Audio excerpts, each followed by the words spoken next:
এবার যে কিচ্ছু বুঝতে পারছি না গো, সব যে জলে ডুবে গেল। কিছুক্ষণের মধ্যেই যে জল মাথার ওপরে উঠে যাবে। ভগবানকে ডাকো, না হলে আর কেউ এই রাতের বেলা আমাদেরকে বাঁচাতে আসবে না। ঠিক বলেছ। হায় ভগবান, হায় ভগবান, বাঁচাও, বাঁচাও আমাদের।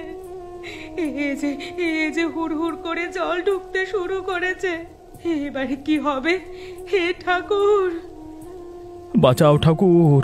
ওগো, তুমি মেয়েকে যেন ছেড়ো না, ওকে শক্ত করে ধরে থেকো।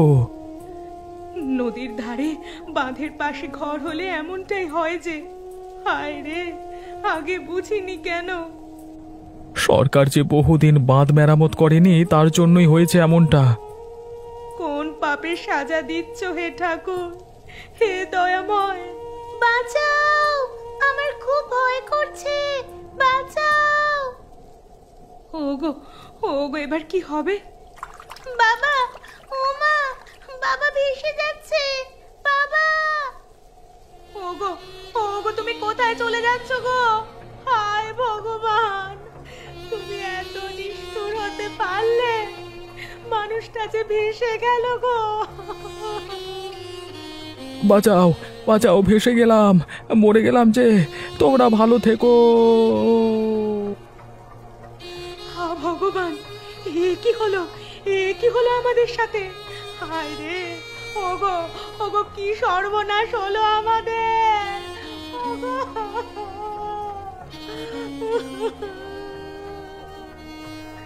বাবা, বাবা, তুমি কোথায় চলে গেলে আমাদের ফেলে গো? বাবা,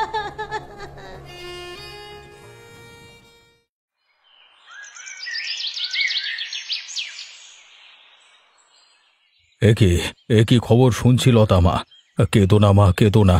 আমায় হরিপদদা এসে খবর শোনালো যে নদীর ধারে তোমাদের পরিবার নাকি বন্যার জলে ভেসে গিয়েছে। হায় ভগবান, কি সর্বনাশ! ঈশ্বর যে কার কপালে কি লেখেন কে জানে। কেন যে দুঃখী মানুষের কপালেও আরো বেশি করে দুঃখ লেখেন কে জানে। বাবুরা, আমাদের সাথে কত বড় ক্ষতি হয়ে গেল। আমাদের ঘর যে ভেসে গেল, সর্বস্ব গেল আমাদের। শুধু তাই নয়, আমাদের মানুষটা সারা জীবনের জন্য কোথায় চলে গেল? সে কি আর ফিরে আসবে না? দুঃখ করো না মা, নিশ্চয়ই ফিরে আসবে। কপালে যদি মৃত্যু না থাকে তাহলে অজস্র বাধা বিপত্তিতেও কিচ্ছু করতে পারবে না। ভরসা রাখো, সবই তারই লীলা। কিন্তু কিসের ভরসায় থাকি? আর আমাদের কি বা আছে? এই মেয়েটাকে খাওয়াবো কি তাই জানি না। ওর বদলে যদি আমরা ভেসে যেতাম তাহলে ভালো হতো। ছি ছি ছি ছি, অমন কথা কেউ কি বলে? এই কচি মেয়েটার মুখের দিকে চেয়ে মা হয়ে তোমাকে শক্ত হয়ে বেঁচে থাকতে হবে। চিন্তা করো না, আমরা তো পাশে আছি। হ্যাঁ, গোপাল গেছে তো কি হয়েছে? আমরা গোপালের বাবার মতো। তার অবর্তমানে তার পরিবারকে রক্ষা করবার দায়িত্ব আমাদেরও। আমরা সম্পূর্ণভাবে সাহায্য করব তোমাদের। আপনারা আপনারা আজ এই বিপদের দিনে যে এসে দাঁড়িয়েছেন, বড় সাহস পেয়েছি বুকে বাবু। তুমি চিন্তা করো না, দেখবে একদিন ঠিক হয়ে যাবে সব কিছু। নিজেকে শক্ত করো। কি রে খগেন, আজ যে তোকে বড় আনন্দিত লাগছে? বৃষ্টিতে সারা গ্রাম একেবারে ভেসে গেল, আর তোর আনন্দের যে আর সীমা নেই। কি হয়েছে শুনি? তুমি জানো না খবরটা মা? কি খবর? আরে এত বড় খবর! উফ, শুনে যে আমার থেকে আনন্দে নাচতে ইচ্ছে করছে। ঢিঙ্কা টিকা চিকা চিকা, ঢিঙ্কা চিকা চিকা। কি হয়েছেটা কি? আরে ওই নদীর ধারে গোপালের বাড়ি ছিল না, পরিবারটা, তা কালকে রাতের বন্যায় ভেসে চলে গেছে শুনলাম গোপাল। হ্যাঁ, আরে শুনলাম বানের জলে। আরে মানে এতক্ষণে বেটা পটল তুলেছে মনে হয়। আরে যা আনন্দ হচ্ছে গো! অন্যের দুঃখে আনন্দ পাওয়ার স্বভাবটা তোর আজও গেল না দেখছি। কি যে বলো না, আরে আমি বলেছিলাম ওকে নদীর ধারে ঘর না করতে। হ্যাঁ, বলেছিলাম কত করে জানো তো, মানে আমাকে পাত্তাই দিল না, উল্টে আমার সাথে ঝগড়া করলো। এখন বুঝুক ঠেলা, মরেছে, বেশ হয়েছে, ঠিক হয়েছে। ছি ছি ছি, একজন সহজ সরল মানুষের সাথে তুই এতটা নিচে নামতে পারলি? কোনো দিন তোর ভালো হবে না রে। ভালো যে কার হচ্ছে না তা দেখাই যাচ্ছে চোখে, বুঝলে? বেটা কালকের মরা, আজ মরুক বা কাল, কি আসে যায়? হ্যাঁ, মরেছে বেটা, বেশ হয়েছে, আপদ গেছে। আমার খুব নাচতে ইচ্ছে হচ্ছে, কি মজা। হ্যাঁ, মরবি বেটা, মরবি তুই, গরিবের হায় লাগবে। নীলিমাদি এসেছো? এসো গো। হ্যাঁ, দেখতে এলাম কেমন আছো তোমরা। এই বিপদে কেউ তো আর নেই আমাদের, তবু তুমি যে মাঝে মাঝে দেখতে আসো তাতে খুব ভালো লাগে। তোমার দাদা তো আমাদের ছেড়ে অকালেই চলে গেল, এখন আমাদের কষ্টের সংসার। দাদার দুঃখ যে কোনোদিন তুমি ভুলতে পারবে না তা জানি, আমরাই ভুলতে পারিনি এখনো। আর কি হবে বলো, এই মেয়েটার মুখের দিকে চেয়েই বুক বেঁধে থাকা, না হলে আমি কি আর বাঁচতাম? মা, বাবা কি আর ফিরবে না? ফিরবে রে মা, ঠিক ফিরবে। দেখিস, এখনো ভরসা করি আমরাও, ঠিক ফিরবে তোর বাবা। অমন সৎ মানুষের কিচ্ছু হতে পারে না। তুমি বলছো দিদি? হ্যাঁ বলছি, ভরসা করি বলেই বলছি। ভগবানকে বলো যেন উনি ফিরিয়ে দেন। আর যে পারি না এই দুরূহ, ওভাবেই বোঝা টেনে নিয়ে যেতে। দেখবে ঠিক হয়ে যাবে একদিন। দেখো, তোমার মুখের কথা যেন সত্যি হয়। এত মাস পরে যেন মানুষটা সুস্থ হয়ে বাড়ি ফিরে আসে।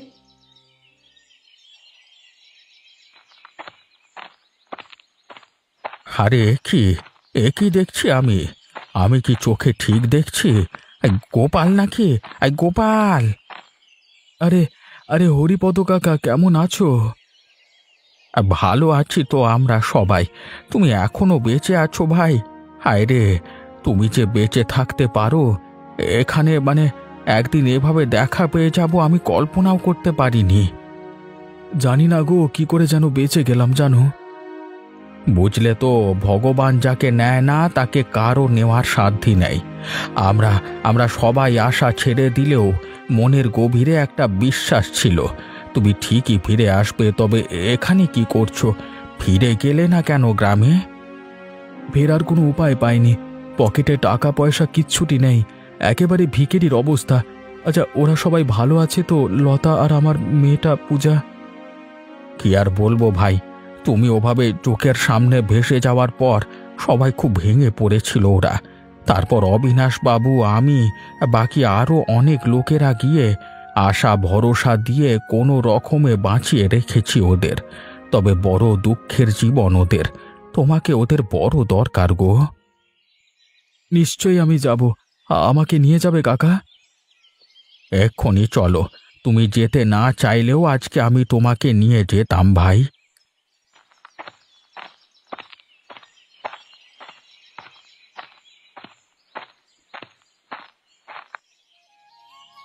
দেখো লতা, দেখ পূজা মা, কাকে নিয়ে এসেছি। দেখ দেখ, তোর বাবা ফিরে এসেছে। বাবা! ওমা, ওমা, বাবা ফিরে এসেছে গো। নীলিমা কাকিমার কথা সত্যি হয়েছে। দেখে নে মা, চোখ ভরে দেখে নে বাবাকে। বলেছিলাম না, তোর বাবার মতো মানুষকে ভগবান এত সহজে নিতে পারে না। ওগো, ওগো, তুমি বেঁচে আছো? তুমি ফিরে এসেছো গো?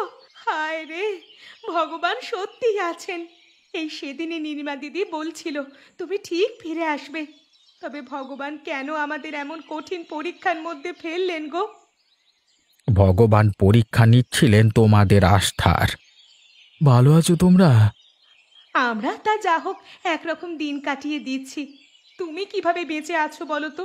কত কষ্ট পেয়েছো তুমি? কষ্ট তো পেয়েছি, তবে মৃত্যু আসেনি। বেঁচে গেছি হয়তো তোমাদের ভালোবাসাতেই।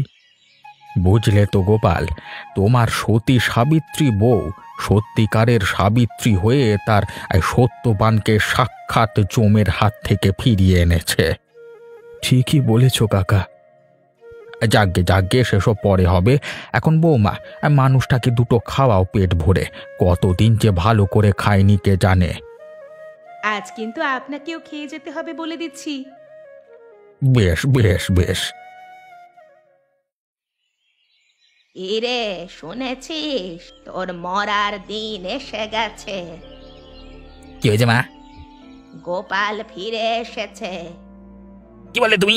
ফিরে এসেছে? মালটা মরেনি এখনো? শয়তানের বাচ্চা! কথায় আছে না, তোমারে বধিবে যে গোকুলে বাড়িছে সে।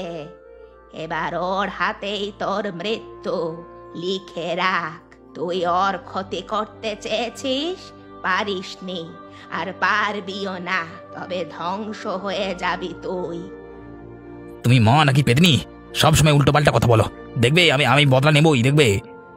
কি করবি তুই? দেখতে পাবে, এবার একেবারে দুনিয়ার বুক থেকে মুছে দেব ওই গোপালের নামটা। তখন বুঝবে আমার পেছনে লাগার মজাটা টিক্কাচ্ছে। দেখ, এমন করিস না, ক্ষতি তোরই হবে। বেশি বক না দা। প্রতিশোধ কাকে বলে এবার দেখবে সবাই। তুই কি আমায় একটুও শান্তি দিবি না?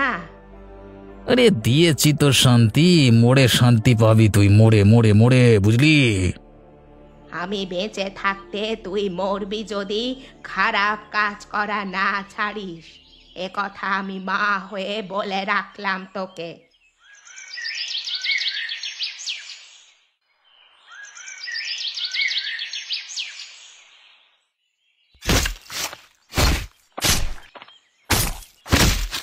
কি গোপাল, সকাল সকাল লেগে গেছো কাজে? হ্যাঁ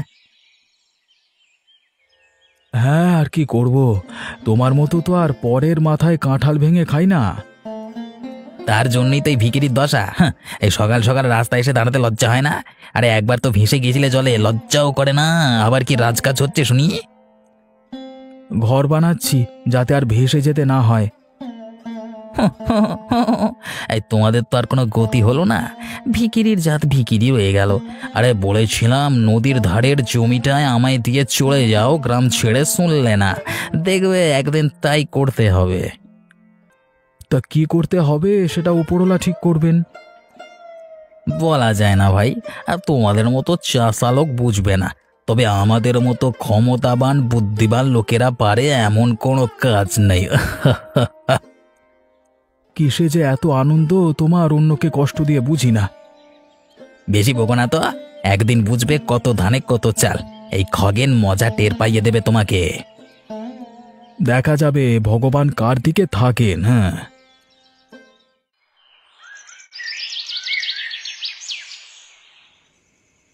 চিন্তিত দেখাচ্ছে কেন তোমায়? আগে তো এমন থাকতে না। তার কারণ পুরনো শত্রু আবার শত্রুতা করতে শুরু করেছে। কে কি করেছে?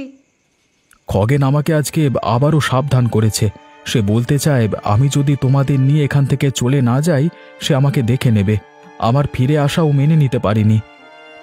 মগের মূল্যক নাকি? বেশি বাড়াবাড়ি করলে মার খাবে শয়তান। দেখো বাবা, ভগবান কখনো দুষ্ট লোককে ক্ষমা করবেন না। তুমি বেশি চিন্তা করো না। দেখো, ভগবান যদি সাথে না থাকতেন তাহলে এত বড় বিপদ থেকে কখনো ফিরে আসতে পারতেই না তুমি। আর আমরাও আবার সুখের মুখ দেখতে পেতাম না। তাই রক্ষাকর্তা ঠিকই রক্ষা করবেন। তাছাড়া অবিনাশবাবু, হরিপদবাবুরা তো সঙ্গে আছেন। তবে একটু সাবধানী থাকতে হবে, বুঝলে? তোমরাও একটু সাবধানে থেকো। আমাদের নিয়ে ভেবো না, নিজে তুমি একটু সামলে থেকো।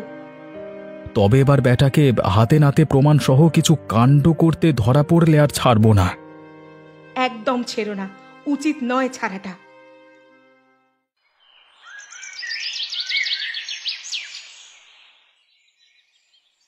কি হয়েছে গো, কিছু বলবে?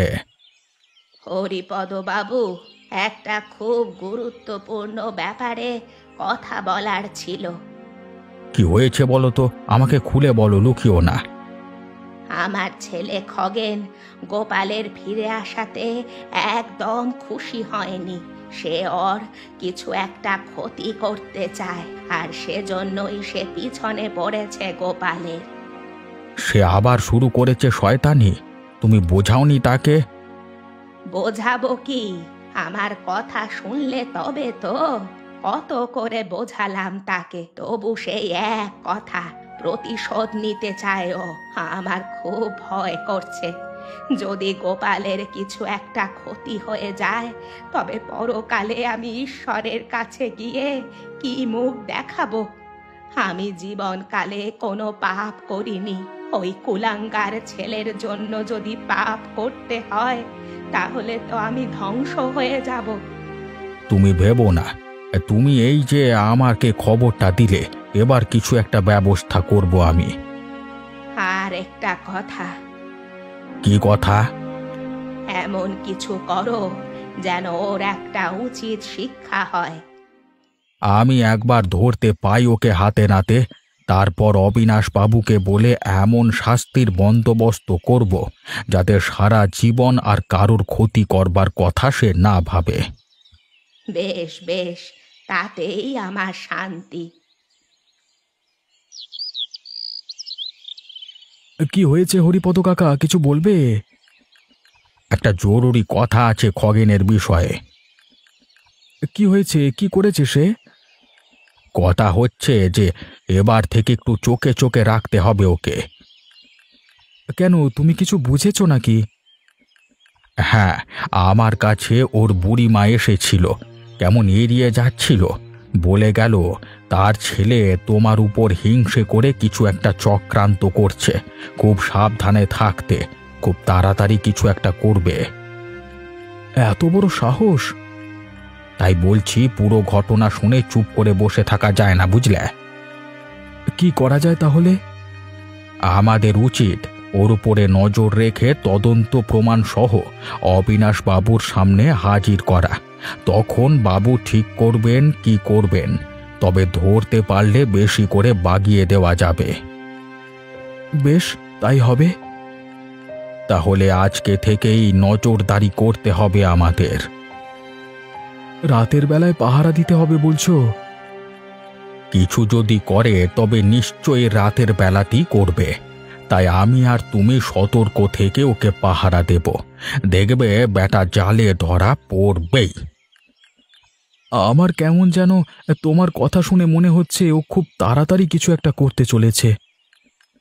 আমারও তাই মনে হচ্ছে, তাই আমাদের সময় নষ্ট করা ঠিক না। বেশ, তবে আজকে রাত থেকেই লেগে পড়া যাক কাজে।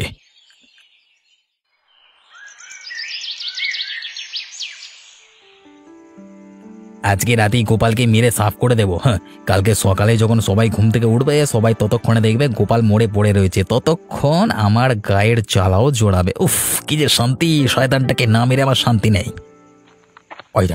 ওই দেখো তোমাদের ঘরে ঢুকেছে বেটা। এই শয়তানের বাচ্চা, কোথায় যাচ্ছিস? ধর বেটাকে, ছাড়বি না একদম। এগি তোমরা এলে করতে গিয়ে আমি কিছু করিনি, ছেড়ে দাও। কিছু করিসনি? এবার ধোলাই দিলেই বুঝবি বেটা বজ্জাত। দে বেটাকে দু চার খা। শয়তান, রাতের বেলা এসে মতলব, হ্যাঁ, আবার ধরা পড়ে সতী সাজছে। কি মেরো না, লাগছে তো, খুব লাগছে, মেরো না, মরে যাবো এরপর। একদম ছাড়বি না গোপাল, আরো মার, ধুনে দে একেবারে। বল বেটা, বল কি জন্য এসেছিলিস তুই লাঠিয়াতে, বল। সত্যি বলছি, আমি তোমার উপর হিংসে করে রাতের বেলায় চুপি চুপি মারতে এসেছিলাম, ভুলে গেছে, ক্ষমা করে দাও। বেটাকে কালকে অবিনাশ বাবুর সামনে তোলা পর্যন্ত মারবো, কালকে বিচার হবে তোর। এত বড় সাহস! গাছে বেঁধে জল বিচুটি দিয়ে চাপকাও। এ লোক, আচ্ছা তোকে খুন করতো? হ্যাঁ, কি শয়তান রে বাবা! অবিনাশ বাবু বের হন।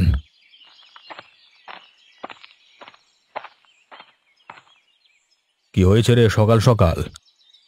এই শয়তান খগেন, মানে সাত কুলে কারোর সুখের সহ্য হয় না। আজকে এতদিন পর আমাদের গ্রামের ছেলে গোপাল গ্রামে ফিরেছে বলে ও আনন্দের শেষ নাই আমাদের। আর এই শয়তানটা ওকে খুন করবার জন্য লাঠি হাতে কালকে রাতে ওর বাড়িতে চড়াও হয়েছিল, জানেন? ভাগ্যে ওর মা আমাকে আগেই সাবধান করে দিয়েছিল, না হলে যে কি হতো বাবু। মানে ওকে সারা রাত আমরা ঠেঙিয়েছি। এখন আপনি বিচার করুন। আমি ওকে আমার ছেলে বলে পরিচয় দিতে চাই না, ও আমার ছেলে নয় আজ থেকে। যে এত বড় নিষ্ঠুর পাষণ্ড হতে পারে তার স্থান আমার গ্রামে হতেই পারে না। হরিপদ, তুমি আর গোপাল মিলে মারতে মারতে দূর দূর করে তাড়িয়ে দাও ওকে গ্রাম থেকে। আমাকে ক্ষমা করে দিন বাবুরা, আমি হিংসের বসে বাবুরা, আমি আর করবো না বাবুরা, আমি আর করবো না। চুপ কর বেটা, অনেকবার বললেও শুনিসনি তুই। নিজের মার কথা যখন শুনিসনি তখন আর কিছুতেই কিছু যায় আসে না। হ্যাঁ, ওর কোনো ক্ষমা নেই।